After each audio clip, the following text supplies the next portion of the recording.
Ever stared at a completely blank page and felt totally, utterly paralyzed by the absolute mountain of information you need to share? Yeah, we've all been there. Well, welcome to this explainer, where we're going to learn exactly how to turn those chaotic thoughts into a perfectly organized masterpiece. Today, we are diving deep into the Balangkas, a foundational writing blueprint that is literally your ultimate guide to clarity. Just picture this. You are tasked with writing a massive piece on the Philippine propaganda movement. You've got to synthesize the heavy cultural weight of the years 1872 to 1898 and somehow gracefully weave in monumental works like Jose Rizal's Mi Ultimo Adios. How on earth do you structure all that dense emotional history without getting completely lost in the weeds? It's a super daunting task, right? Without a roadmap, even the most brilliant ideas can just turn into a confusing tangle of words. So here's our game plan for this explainer. 1. The writing challenge. 2. What exactly is an outline? 3. The 6 steps in outlining. 4. Topic outlines. 5. Sentence outlines. And finally, number 6. Descriptive outlines. All right, kicking things off with Section 1, the writing challenge.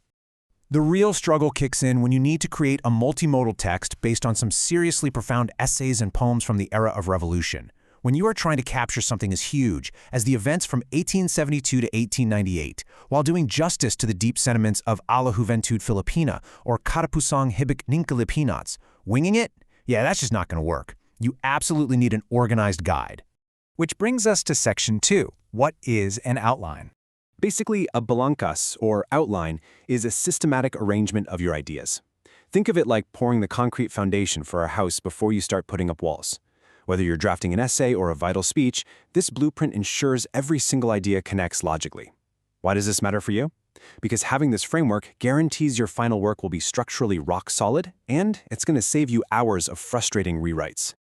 Moving right along to Section 3, 6 steps in outlining. You can't just throw ideas at a wall and hope they stick, right? There is a precise, tested sequence here. First, choose a topic. Second, research it. Third, jot down those main ideas. But wait, pay close attention to Step 4. You have to logically arrange those main ideas before you go down the rabbit hole of Step 5, researching your supporting ideas. This stops you from wasting time researching stuff that won't even fit.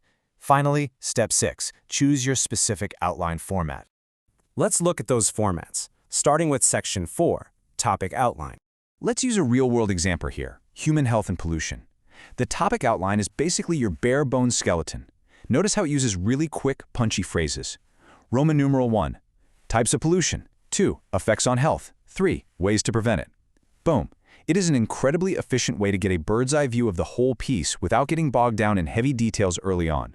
Next up, Section 5, Sentence Outline. Okay, but what happens when you need a bit more meat on those bones?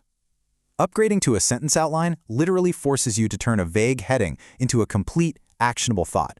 Instead of just writing effects on health, the sentence outline demands you specify what those are, like explicitly calling out bronchitis, asthma, and pneumonia. See the difference? Your core arguments are already articulated. And this forces you to be incredibly precise as you go on. You aren't just saying pollution is bad, you're stating clearly that prolonged exposure leads to severe conditions like chronic lung diseases and cancer. And under prevention, you don't just say stop it, you explicitly call for the strict implementation of environmental protection laws. This level of clarity is a total game changer. And finally, Section 6, Descriptive Outline. This is where things get really rich. A descriptive outline takes those single sentences and transforms them into a fully fleshed out introductory paragraph for each section. You're giving the topic real nuance right from the planning phase. By drafting a descriptive outline, you've essentially given yourself a massive head start on the actual writing. Structuring your thoughts really doesn't have to be a messy, frustrating nightmare. When you use the Balangkas systematically, you are the one in complete control of your material, whether you're dissecting the literature of the 1898 revolution or tackling modern environmental issues.